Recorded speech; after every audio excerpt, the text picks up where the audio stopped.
छात्रः। कक्षा 9वीं शेमुषी पाठ्यपुस्तक चतुर्थः पाठः कल्पतरु। थर्ड लेसन हमारा हो चुका है। पिछली तासिका में हमने उसके अभ्यास प्रश्न देखे हैं, सबमिशन डेट भी आपको बताई है। आज शुरू करने जा रहे हैं हम चतुर्थः पाठः कल्पतरु। कल्प यानी इमेजिनेशन, तरु यानी वृक्ष। जो भी हम इमेजिन करते हैं वो सब देने वाला वृक्ष यानी कल्पतरु। इस पाठ में हमें कल्पतरु जो भी इमेजिन करते हैं वो देने वाले, एक्चुअली अगर देखा जाए तो सभी वृक्ष ऐसे होते हैं जो हमें जो चाहिए वो उनसे मिल सकता है। तो बाकी सब कुछ बातें देखने से पहले आपको एक करना है, एक छोटा सा अनुच्छेद लिखना है जिसका टाइटल होगा तरवः या वृक्षाः, और उसमें आप लिखोगे वृक्षों के फायदे या वृक्ष क्या होते हैं, हमारे लिए वृक्ष क्या है, ये आप उसमें लिखोगे। एक बात ध्यान में रखनी है, तरवः या वृक्षाः, यह इसके आधार पर मैं आपको PA2 के लिए एक टास्क भी देने वाली हूँ।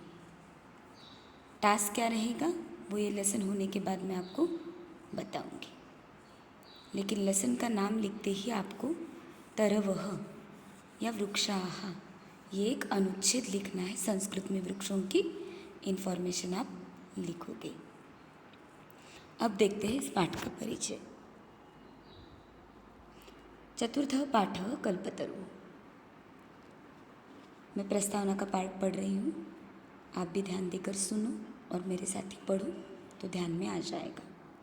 प्रस्तुत पाठ वेताल पंचविंशतिः, यह इस कथा संग्रह का नाम है, नामक कथा संग्रह से लिया गया है, जिसमें मनोरंजक एवं आश्चर्यजनक घटनाओं के माध्यम से जीवन मूल्यों का निरूपण किया गया है। इस कथा में जीमूतवाहन अपने पूर्वजों के काल से गृहोद्यान में आरोपित कल्पवृक्ष से सांसारिक द्रव्यों को न मांगकर संसार के प्राणियों के दुखों को दूर करने का वरदान मांगता है, क्योंकि धन तो पानी की लहर के समान चंचल है। केवल परोपकार ही इस संसार का सर्वोत्कृष्ट चिरस्थायी तत्व है। हमें ये स्टोरी देखनी है, जो स्टोरी वेताल पंचविंशतिः, पंचविंशतिः यानी क्या होता है 25। वेताल के 25 कथाएँ। वेताल यह नाम कभी सुना है आपने? यस, विक्रम वेताल की जो स्टोरीज़ है उनमें से यह कथा ली गई है। इसमें बहुत ही आश्चर्यजनक मनोरंजक कथाएँ हैं। ये जो कथा है कल्पतरु, वो जीमूतवाहन नाम का एक राजपुत्र है, उसकी यह कथा है। यह है उसका इंट्रोडक्शन पार्ट इस कल्पतरु स्टोरी का। इसके बाद देखते हैं शब्दार्थ। तरवः या वृक्षाः लेसन का नाम लिखकर इस पर अनुच्छेद लिखोगे। उसके बाद पाठ के शब्दार्थ, संस्कृत टू संस्कृत, हिंदी और इंग्लिश में दिए हुए वर्ड सिर्फ रीड करोगे, नोटबुक में संस्कृत टू संस्कृत शब्दार्थ लिखोगे। और इसलिए लिखना है क्योंकि पर्यायवाची शब्दों के लिए पाठ में जब एक्सप्लेन करूँगी तब आपके लिए ये हेल्पफुल रहेगा। आगे देखते हैं योग्यता विस्तार। योग्यता विस्तार यानी एडिशनल इन्फॉर्मेशन पाठ की होती है, थोड़ा सा डिटेल में इन्फॉर्म किया गया होता है। देखते हैं इसमें ग्रंथ परिचय। वेताल पंचविंशति का 25 कथाओं का संग्रह है।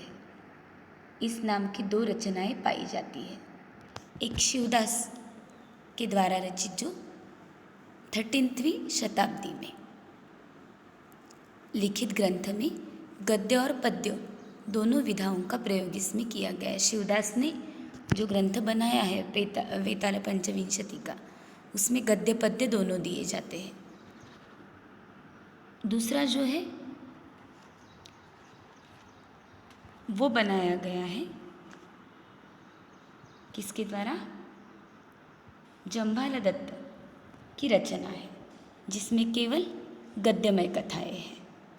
इस कथा में कहा गया है कि राजा विक्रम को प्रतिवर्ष कोई तांत्रिक सोने का एक फल, किसे? राजा विक्रम को एक तांत्रिक प्रतिवर्ष कोई एक सोने का फल देता है। उसी तांत्रिक के कहने पर राजा श्मशान से शव लाता है, जिस पर सवार होकर एक वेताल मार्ग में राजा के मनोरंजन के लिए कथा सुनाता है। कथा सुनाते समय राजा को मौन रहने का निर्देश है, यानी वो बोल नहीं सकता। कौन सा राजा? विक्रम राजा बोल नहीं सकता।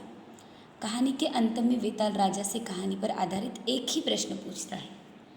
राजा उसका सही उत्तर देता है। शर्त के अनुसार वेताल पुनः श्मशान पहुंच जाता है।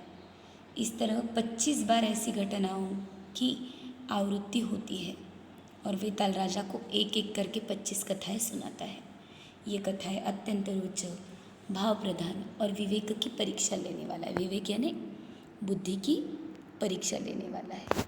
वेताल और विक्रम, इनकी कथाएं मनोरंजक है।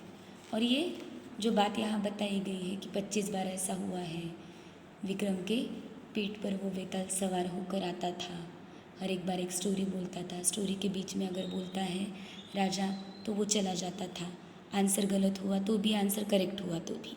इस तरह से 25 बार ऐसा हुआ है। यह इसका डिटेल में इंफॉर्मेशन इस ग्रंथ की। आगे देखते हैं। तक तवतु प्रयोग। त और तवतु यह दो प्रत्यय है, इनका प्रयोग यहाँ बताया गया है। यह इन शॉर्ट में है, लेसन पर डिपेंड बताया गया है। अगर आपको डिटेल में देखना है तो हमारा प्रत्यय प्रयोग, यह पाठ आप इसका वीडियो देख सकते हो। त इस प्रत्यय का प्रयोग सामान्यतः कर्मवाच्य में होता है। अब ये कर्मवाच्य क्या है, कर्तृवाच्य क्या है, ये मैंने आपको प्रत्यय के पाठ में बताया है। नहीं तो मेरा वाच्य परिवर्तन का एक वीडियो है, जो वीडियो 10th स्टैंडर्ड के लिए मैंने बनाया है। वो वीडियो भी आप कर्मवाच्य कर्तृवाच्य देखने के लिए देख सकते हो। त प्रत्यय का प्रयोग कर्मवाच्य में होता है, तवतु प्रत्यय का प्रयोग कर्तृवाच्य में होता है। देखो कैसे है त प्रत्यय।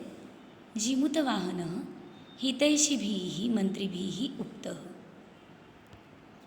कर्मवाच्य होने के कारण यहाँ पर हितैषिभिः मंत्रिभिः, कर्ता तृतीया विभक्ति में है। जीमूत वाहन हितैषिभिः मंत्रिभिः उक्तः।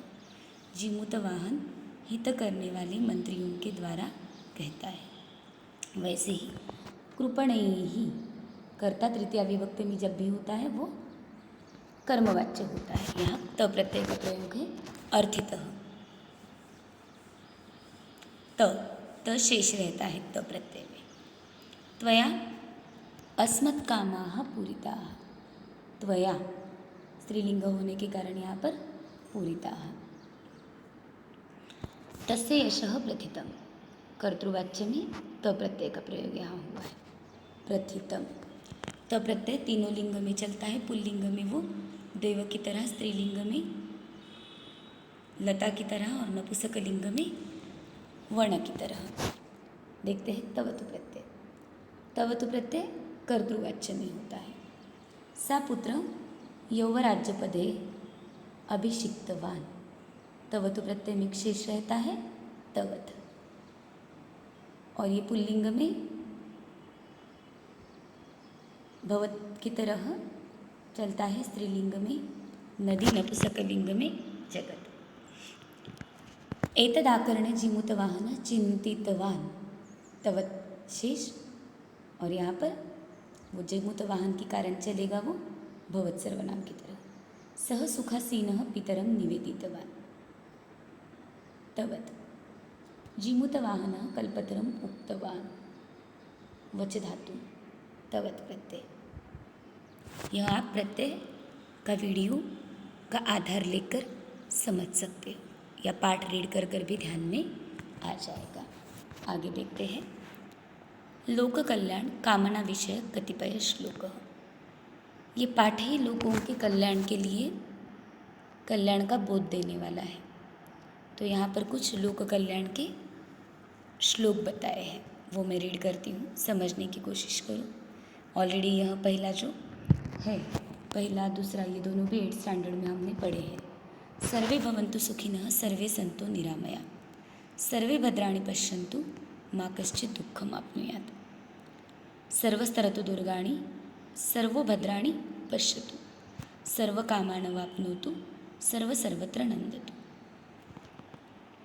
ये दोनों भी श्लोक जो है, फर्स्ट वाला सेकंड वाला, ये 8th स्टैंडर्ड में हो चुके हैं। वैसे तो पहला वैदिक प्रार्थना बोल के जाना जाता है, दूसरा भी वैदिक प्रार्थना।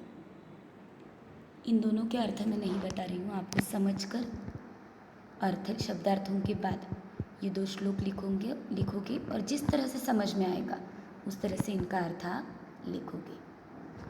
नेक्स्ट देखते हैं। न त्वहं कामये राज्यं न स्वर्गं न पुनर्भवं कामये दुःख तप्तानां प्राणिनामार्तिनाशनम। न मैं स्वर्ग की कामना करता हूँ न राज्य की कामना करता हूँ, मैं तो कामना करता हूँ जो दुखी लोग हैं उन दुखियों के दुख का नाश हो जाए। फिर से एक बार देख लो। ना मैं खुद के सुख की न राज्य की कामना करता हूँ न स्वर्ग की कामना करता हूँ, मैं तो कामना करता हूँ लोगों के दुख के नाश की। शब्दार्थ के बाद इन तीनों श्लोक लिखकर श्लोकों के अर्थ आपको जिस तरह से समझ में आए उस तरह से लिखने हैं। आगे देखिए। अधीतव्य ग्रंथ, ये जो ग्रंथ है वो कहाँ से लिया है। वेताल पंचविंशति कथा, अनुवादक दामोदर झा, चौखंबा विद्या भवन वाराणसी, 1968। इसे किस तरह से पढ़ते हैं हम 8th स्टैंडर्ड में। ये इस विषय पढ़ने की प्रैक्टिस हमने बहुत बार की है। कैसे पढ़ेंगे? एक तो अष्टषष्टिः नवदशशतकम, या तो फिर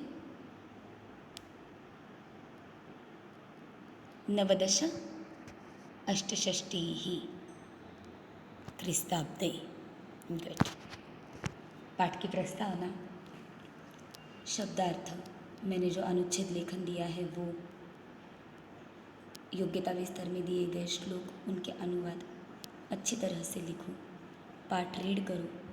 तो जब पाठ का स्पष्टीकरण शुरू होगा तो आपको पाठ सरलता से समझ में आएगा।